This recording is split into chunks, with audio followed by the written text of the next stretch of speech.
Hello students, इस new session में नए सत्र में हमारी और आपकी पहली मुलाकात। जैसा कि आप सब जानते हैं, बहुत अच्छे से जानते हैं कि गुरु और शिष्य का रिश्ता कितना गरिमामयी होता है। और मैं आपसे आशा रखती हूँ कि आप इस रिश्ते को उसी रूप में बरकरार रखेंगे। हम और आप एक दूसरे के साथ प्रेम और विश्वास का रिश्ता बनाकर रखेंगे और उसको पूरी तरह निभाएंगे। आज हम हिंदी पाठ्यपुस्तक मेधा की पहली कविता लेसन 1 समर्पण पढ़ेंगे, जिसके कवि हैं रामावतार त्यागी। बच्चों, मैं कविता की पंक्तियां पढ़ती जाऊंगी, साथ ही साथ उसकी व्याख्या करती जाऊंगी, तो आपको समझने में आसानी रहेगी। कविता में कवि भारत माता से प्रार्थना करते हुए अपना तन मन धन न्यौछावर करने की बात करते हैं। बच्चों, ये उस समय की बात है जब हमारा देश अंग्रेज़ों का गुलाम था। हम सारे देशवासी आज़ादी के लिए संघर्ष कर रहे थे। चारों तरफ देश प्रेम की भावना फैली हुई थी, भरी हुई थी सबके दिलों में। और उसी वक्त इस तरह की कविताएं लिखी गई थी। तो आप लोग ध्यान से सुनिए। मन समर्पित, तन समर्पित और यह जीवन समर्पित, चाहता हूँ देश की धरती तुझे कुछ और भी दूँ। बच्चों, देश हमारी पहचान है। देश ही हमारा सर्वस्व है। देश के बिना हमारा अस्तित्व कुछ भी नहीं है।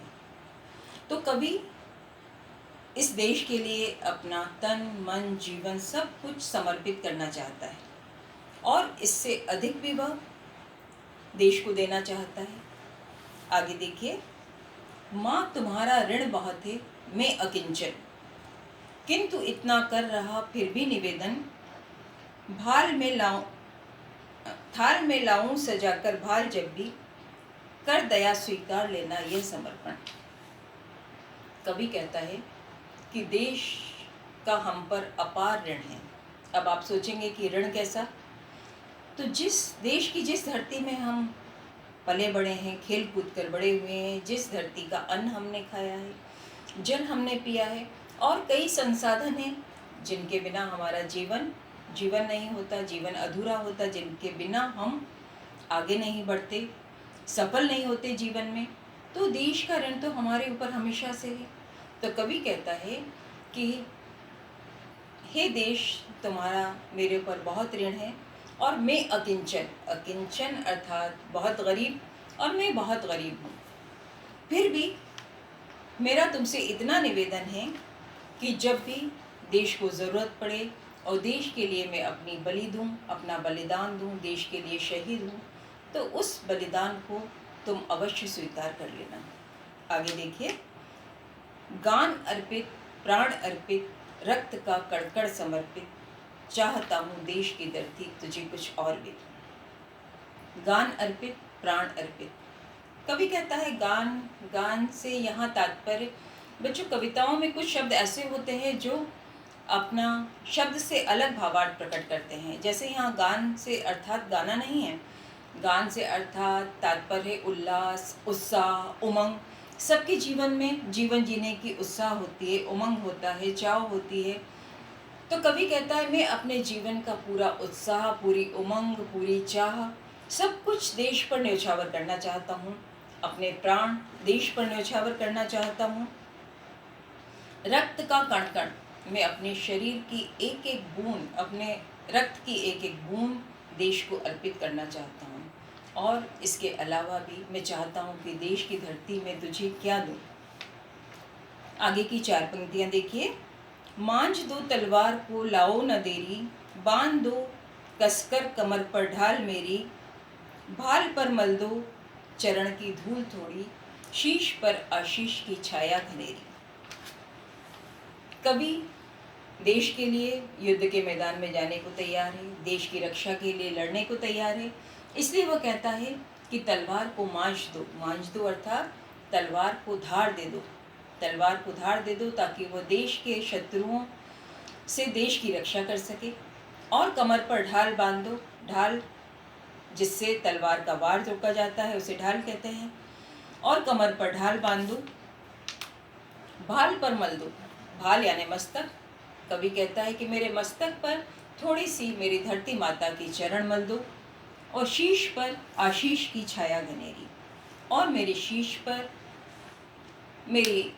मेरे देश की, मेरी धरती माँ की आशीष, आशीष यानी आशीर्वाद की छाया घनेरी तो है ही, घनेरी यानी बहुत अधिक। कवि जानता है कि उसके ऊपर उसके देश की आशीष की छाया है और वह उसकी रक्षा करेगी। स्वप्न अर्पित, प्रश्न अर्पित, आयु का क्षण क्षण समर्पित, चाहता हूँ देश की धरती तुझे कुछ और भी। स्वप्न अर्पित, प्रश्न अर्पित। स्वप्न, हम सब अपने जीवन में कोई ना कोई स्वप्न देखते हैं, बहुत सारे स्वप्न देखते हैं। जीवन में क्या करना है, क्या बनना है, हमारा लक्ष्य क्या है। लेकिन उन सारे स्वप्नों को कवि देश के लिए समर्पित करना चाहता है, अर्पित करना चाहता है। वो अपने उन सपनों के लिए जीना नहीं चाहता। प्रश्न अर्पित, और कवि इसके लिए जो उसके मन में प्रश्न उठेंगे वो उन प्रश्नों को भी देश के लिए अर्पित करना चाहता है। वो अपने मन में किसी प्रकार का कोई भी प्रश्न लाना नहीं चाहता कि वो देश के लिए समर्पित क्यों होना चाहता है। आयु का क्षण क्षण समर्पित, वह अपनी उम्र का, अपनी आयु का एक एक पल, एक एक क्षण देश को देना चाहता है। देश की धरती तुझे क्या, चाहता हूँ देश की धरती तुझे क्या और तुझे कुछ और भी दूँ।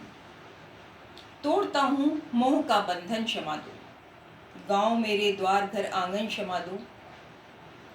आज सीधे हाथ में तलवार दे दो और बाएं हाथ में ध्वज को थमा दो। मोह का बंधन, हमारा जो परिवार होता है, हमारे जो रिश्ते नाते होते हैं, उन सब से हमको मोह होता है।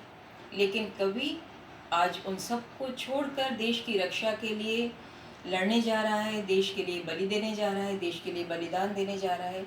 तो वो अपने सारे रिश्तों से क्षमा मांगता है कि वो उनको छोड़ के जा रहा है। उसका जो गांव है, घर है, द्वार है, उन सब से भी वो क्षमा मांगता है, क्योंकि वह उन सब को भी छोड़ के जा रहा है। आज सीधे हाथ में, वह कहता है कि आज मेरे सीधे हाथ में, दाएं हाथ में तलवार दे दो और बाएं हाथ में अपने देश का ध्वज थमा दो, ताकि मैं देश की रक्षा के लिए, देश की सीमा पर या देश के लिए जहाँ भी मेरी ज़रूरत है, मैं देश के लिए लड़ूं और देश के लिए अपने आप को समर्पित कर दूं। अंतिम पंक्तियां हैं बच्चों। सुमन अर्पित, चमन अर्पित, नीड़ का तृण तृण समर्पित, चाहता हूँ देश की धरती तुझे कुछ और भी। सुमन अर्पित, चमन अर्पित। सभी का परिवार रूपी अपना अपना चमन होता है। सभी लोग अपने उस परिवार रूपी चमन में प्रसन्नता पूर्वक रहते हैं, लेकिन कवि आज उस चमन को भी छोड़ के जा रहा है। उसने जो तिनका तिनका करके अपना घर बनाया था, तृण यानी तिनका, नीड़ यानी, नीड़ का अर्थ होता है घोंसला, घर भी होता है। तो उसने अपना जो घर बनाया था, तिनका तिनका जोड़कर, उसका जो परिवार था, वो उस सब को छोड़कर आज देश के लिए समर्पित होने जा रहा है। और वह चाहता है कि देश की धरती के लिए अपना सब कुछ समर्पित कर दे। तो बच्चों, पुस्तक में शब्दार्थ दिए हुए हैं, कठिन शब्दों के अर्थ दिए हुए हैं, आप उन्हें अच्छी तरह याद कर लेना और प्रश्नों के उत्तर अपने आप फाइंड आउट करके लिख लीजिएगा। ध्यान से बार बार, कम से कम 3 या 4 बार अगर आप कविता को ध्यान से पढ़ेंगे तो कविता बहुत अच्छे से आपको समझ में आ जाएगी। तो कविता को कई बार पढ़िएगा, कविता के कठिन शब्दों को बार बार उच्चारित करिएगा और उसके बाद उनको लिखने का प्रयास करिएगा।